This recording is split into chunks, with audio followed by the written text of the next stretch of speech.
আমরা যারা শেয়ার মার্কেটের সঙ্গে রিলেটেড আছি তারা জানি যে শেয়ার মার্কেট দুটো জিনিসের উপর ডিপেন্ড করে, একটা হচ্ছে ডেটা অ্যানালাইসিস আর একটা হচ্ছে ইমোশন।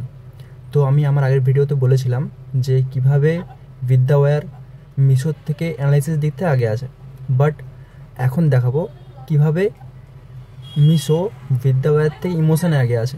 এই দেখো, এই হচ্ছে বিদ্যাওয়্যারের প্রোমোটার হোল্ডিং, যেটা এখন আছে 91.91%, আর পোস্টিংয়ের পর হবে 72.8%। আর এখানে হচ্ছে তার জেএমপি, যেটা এক সময় 19% ছিল, তারপর আস্তে আস্তে কমতে কমতে এখন 11.54 গিয়ে দাঁড়িয়েছে। মানে ইনভেস্টমেন্ট করলে পার শেয়ারে ইনকাম হবে 6 টাকা। এটা জিএমপি বলছে, যেটা প্রপার না, বাট অ্যাপ্রক্স। টোটাল ইনকাম 1728 টাকা। আচ্ছা, এবার হচ্ছে মিশো।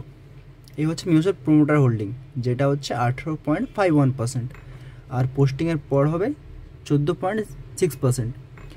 তো এর জিএমপি যেটা বেড়েই চলেছে, আগে 32.43 ছিল, 36.04 হলো, 37.84, 41.89, এখন 42.12% চলছে।